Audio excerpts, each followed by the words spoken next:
Tea time. Did you hear the story about the man who was in prison and he happened upon another inmate who was serving a life sentence and nobody really knew why? Well, the inmate's name was Gilbert, and he ended up getting in beef with somebody else. So that person went to go look up his record so he can spill all the tea on why this man was in jail for so long.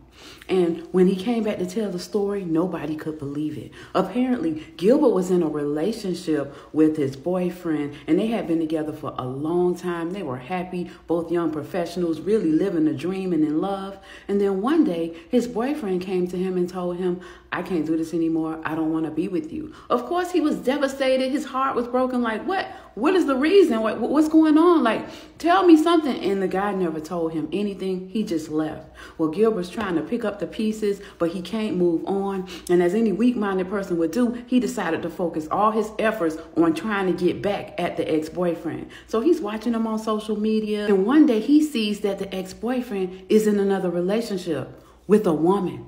And not only that, the woman was pregnant with his child. So he said, "Oh my God, so you telling me this man had been cheating on me with a woman and got her pregnant, and now he want to play family?" Oh no, Gilbert wasn't having it. He began plotting his revenge and just waiting. After the baby was born, he saw his ex posting all these pictures. Oh, they celebrating. Oh, they living a real nice and happy family life. Gilbert waits a little while. Then he reaches out to the ex. "Hey, how you doing? I see you got a new family now. You know, just because we broke up doesn't mean that we can't be friends."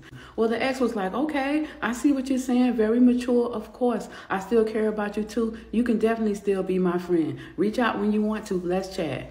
So he did. He ended up regaining friendship with his ex. They became so close that he was introduced to the mother of his child, and they would all spend time together and hang together. Gilbert was playing it cool, playing with the baby, and really being a friend to the couple. One day they needed a babysitter, and they asked Gilbert would he watch their baby. Of course, Gilbert says yes. He took such good care of that baby and returned the baby to him smiling and happy. Eventually, Gilbert became their regular babysitter because they trusted him. He was a close family friend. And one night, Gilbert reached out to his ex and said, "Hey, tonight when you come and pick up the baby, why don't you come by yourself? I'm going to make a special dinner for us. It's some things I really want to discuss with you." And the ex said, "No problem."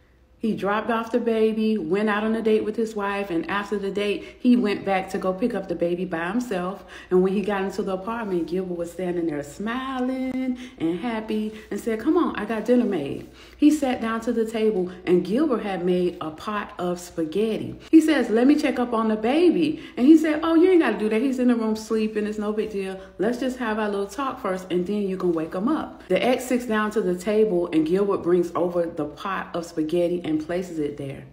And when he opens the lid, the ex looks inside and screams and jumps up. "Oh my God!" There was no spaghetti in that pot. He had boiled that baby and served them up over pasta. He stood there staring at his ex, daring them to say something. And he didn't even run when the police came.